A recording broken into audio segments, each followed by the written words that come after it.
जैन मुनि आचार्य विजय नित्यानंद सुरेश्वर महाराज का 31 साल बाद 9 जुलाई से नागौर में होगा चातुर्मास। जैन मुनि आचार्य विजय नित्यानंद सुरेश्वर महाराज का नागौर में 5 जुलाई को मंगल प्रवेश, 31 साल बाद नागौर आगमन से श्वेतांबर जैन समाज में अपार उत्साह। 28 जून को सरमन व सरमनी वृंदन के साथ मेड़ता पहुंचेंगे। नगर प्रवेश की शोभा यात्रा 5 जुलाई को पशु प्रदर्शनी स्थल से बक्ता सागर बारला मंदिर प्रांगण पहुंचेगी।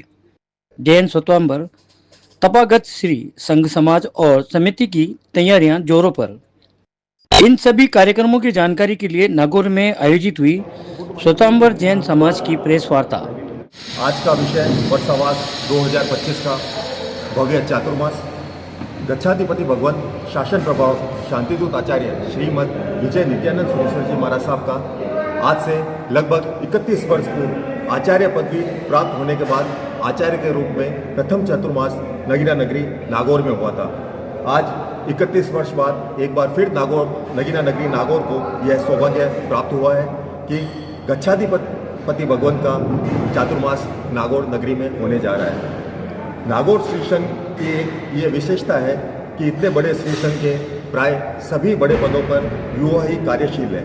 इन्हीं युवाओं के अद्भुत जोश व उत्साह ने गुरुदेव को प्रभावित किया और 31 वर्ष बाद एक बार पुनः नागौर नगर को मुकुटमणि बनने का सौभाग्य प्राप्त होगा। गुरुदेव के बारे में आपको संक्षिप्त परिचय दे देता हूँ। गुरुदेव का जन्म दिल्ली में 3 अगस्त 1958 को हुआ था। उसके बाद मात्र 7 वर्ष की आयु में आपने पूरे परिवार, माता पिता व आपके दोनों भाई सहित संयम यानी दीक्षा अंगीकार की थी। पता नहीं उस परिवार के कैसे संस्कार रहे होंगे कि आज आप नित्यानंद जी गुरुदेव गच्छाधिपति के रूप में तथा दोनों भाई आचार्य के रूप में जिन शासन की पताका फहरा रहे हैं। धन्य है उस माँ की कोख को जिसने जिन शासन को ऐसे 3-3 सितारे दिए हैं। गुरुदेव की उपलब्धियों के बारे में विस्तार से आपको बताऊं तो शायद 2 दिन भी कम पड़ जाए। संक्षिप्त रूप में आपको गुरुदेव की उपलब्धियां बता देता हूं। लछवाड़ बिहार में 125 बेड का महावीर स्वामी सुपर आई स्पेशलिटी हॉस्पिटल बनवाया, जिसने चिकित्सा के क्षेत्र में बिहार की दशा और दिशा ही बदल दी। वहाँ आपको सरकार ने नेत्र ज्योति प्रदाता की उपलब्धि भी प्रदान की है। गुरु वल्लभ सुरेश्वर जी की प्रेरणा से पूज्य श्री ने 2002 में 700 बच्चों को फ्री एजुकेशन दिलवाने की व्यवस्था शुरू की थी, जो आज भी सुचारू रूप से चल रही है। विजय वल्लभ सुरेश्वर जी महाराज साहब के फुट स्टेप पे चलते हुए वरकाना, लुधियाना, अम्बाला, महावीर जैन विद्यालय मुंबई, सूरत, पुणे, कन्या महाविद्यालय गंगानगर आदि अनेक क्षेत्रों में विद्यालय व महाविद्यालय बनवाए। नागौर में विजयानंद सूरी और SVS किड्स स्कूल भी आपकी प्रेरणा से ही निर्मित हुए हैं। चिकित्सा के क्षेत्र में गुजरात में ईडर, बड़ोदरा, बिहार, सादड़ी, लछवाड़, तमिलनाडु के मदुरत्कम आदि कई क्षेत्रों में सुपर स्पेशलिटी हॉस्पिटल आपने बनवाए हैं। धर्म के क्षेत्र में गुरुदेव ने लगभग 500 से अधिक मंदिर तीर्थों की अंजनशाला का प्रतिष्ठा और स्थापना की है और 30 से अधिक बुक्स का संपादन और लेखन किया है। मणिलक्ष्मी तीर्थ एक ऐतिहासिक धरोहर के रूप में गुरुदेव की प्रेरणा से बनवाए गए हैं। गुरुदेव ने अब तक लगभग 2 लाख किलोमीटर पैदल विहार किया है, जो कि अपने आप में एक रिकॉर्ड है। गुरुदेव की इन्हीं उपलब्धियों से प्रभावित होकर 26 जनवरी 2025 को भारत सरकार द्वारा पद्मश्री अवार्ड से विभूषित किया गया। यह पता चलने के बाद कि गुरुदेव को पद्मश्री अवार्ड मिला है, उसके बाद गुरुदेव की जो प्रतिक्रिया आई वो वाकई में विस्मित कर देने वाली थी। गुरुदेव ने कहा, किसी अवार्ड या पदवी के लिए कार्य करना मेरे गुरु भगवंतों की शिक्षा नहीं है। यह सम्मान मेरा नहीं, हर उस कार्यकर्ता का है जो निस्वार्थ भाव से मेरे एक इशारे से तन मन धन से समर्पित होकर कार्य में जुट जाते हैं। नागौर क्षेत्र में गुरुदेव की प्रेरणा से विजयानंद सूरी जैन विद्यापीठ का निर्माण हुआ, जिसमें वर्तमान में लगभग 500 बच्चे अभी पढ़ाई कर रहे हैं। पूर्व में महावीर स्वामी जिनालय, शांतिनाथ भगवान जिनालय, वर्तमान में नूतन महावीर स्वामी जिनालय और गुरु मंदिर का निर्माण कार्य करवाया गया है। खिवसर क्षेत्र में यहाँ से 50 किलोमीटर दूर किंगशर क्षेत्र में महावीर स्वामी मंदिर निर्माण, जो कि रूपचंद सा समदड़िया परिवार के श्रेय द्रव्य से निर्मित हो रहा है,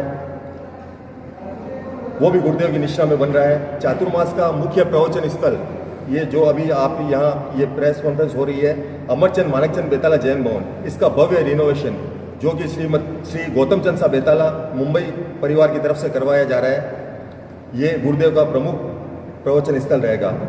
पास में ही मेड़ता रोड फलवदी पार्श्वनाथ तीर्थ का आमुदचूट जीर्णोद्धार गुरुदेव की निष्ठा में चल रहा है।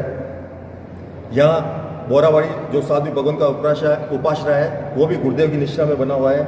गुरुदेव के इन सभी कार्यों में पन्यास धर्मशील विजय जी, मुनि मोक्षानंद विजय जी व अन्य साध्वी भगवान अपनी महत्वपूर्ण भूमिका निभा रहे हैं।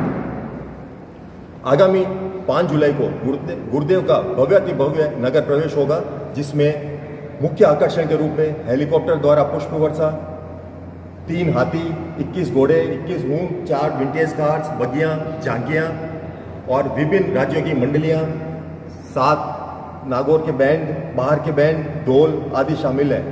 देश विदेश से लगभग 3000 गुरुभक्त 4 तारीख को और 5 तारीख को नागौर पधार रहे हैं, जिनकी व्यवस्था के लिए आसपास के लगभग 70 किलोमीटर तक सभी होटल्स, मैरिज गार्डन, धर्मशालाएं बुक की गई है।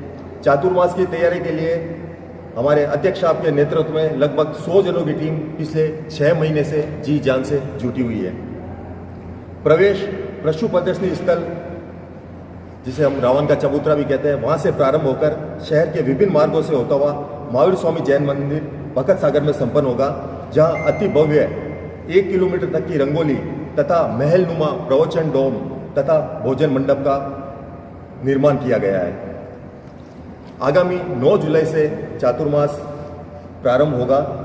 चातुर्मास के अंदर निम्न आराधनाएं निरंतर चालू रहेगी। 9 जुलाई को चातुर्मास का शुभारंभ होगा। उसके बाद हर माह भव्य संक्रांति महोत्सव, गुरुदेव का जन्म दिवस व न्यात स्वामी वंशल का आयोजन किया जाएगा। 29 जुलाई को नेमिनाथ प्रभु का जन्म कल्याणक, 15 अगस्त को स्वतंत्रता दिवस के साथ राष्ट्र ध्वज का कार्यक्रम, पर्वाधिराज पर्यूषण पर्व की भव्य आराधना, पोथा जी की भव्य भक्ति, पालना जी की भव्य भक्ति, आपके पिताश्री मुनिश्री अनेकांत विजय जी की 55वीं पुण्यतिथि, आचार्य विजय वल्लभ सुरेश्वर जी की 71वीं पुण्यतिथि, 27 सितंबर 2025 को श्री मणिभद्र वीर जन प्रागट्य दिवस, 29 सितंबर को आसोज माँ की शाश्वत होली, इंद्रदीन सुरेश्वर जी का 103वां जन्म दिवस, दीपावली पर्व की आराधना, वल्लभ सूरी जी की जन्म जयंती, कार्तिक पूनम की आराधना, हर रविवार को विशेष अनुष्ठान और स्वामी वात्सल्य का आयोजन, उद्यान तप मोक्षमाला की भव्य आराधना, छरी पालित संघ नागौर से मेड़ता रोड और भी जो भी आयोजन होंगे, छरी पालित संघ का आयोजन। इस तरह विभिन्न तरह के तप की लड़ियाँ यहाँ चलेगी। हर रविवार बच्चों की धार्मिक पाठशाला चलेगी, प्रतिदिन महिलाओं के लिए धार्मिक पाठशाला होगी। ऐसे अनेक धार्मिक कार्यक्रमों से ये चातुर्मास ओतप्रोत रहेगा। चातुर्मास में देश भर के ख्यातिनाम गायक कलाकार शिरकत करेंगे और अपने भक्ति के रंग से भक्तों को झुमाएंगे। नागौर से भी जो भी बाहर शहरों में नागौर के परिवार रहते हैं, वो सभी अपना यहाँ घर खोलकर यहाँ धर्म आराधना में भाग लेंगे। धन्यवाद। 4 महीने का चतुर्मास होगा और भी आयोजन होंगे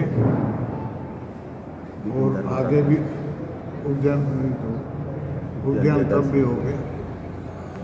किस तरह का सहयोग है कार्यकर्ताओं का, कैसा उत्साह होंगे? कार्यकर्ता काम करते हैं, पूरी टीम लगी हुई है 6 महीने से। पत्रकार बंधु व सामान्य समाज बंधु, आप सभी का स्वागत, अभिनंदन। ये चतुर्मास ऐतिहासिक होगा, इसमें कोई दो राय नहीं है। हमारे समाज की पूरी टीम इस कार्य के लिए लगी हुई है।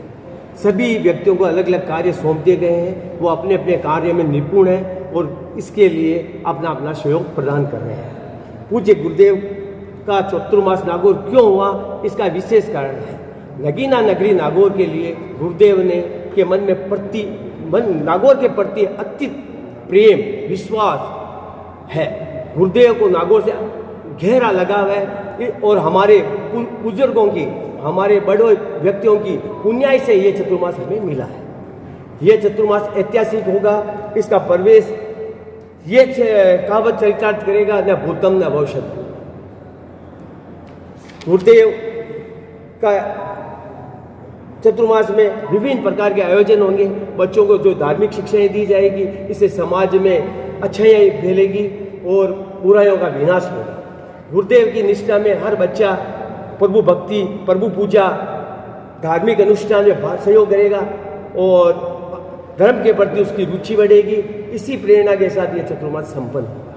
चतुर्मास में सबसे मेन हर सैटरडे संडे धार्मिक आयोजन होंगे, बड़े बड़े आयोजन होंगे तथा शिविर लगाए जाएंगे बच्चों के लिए।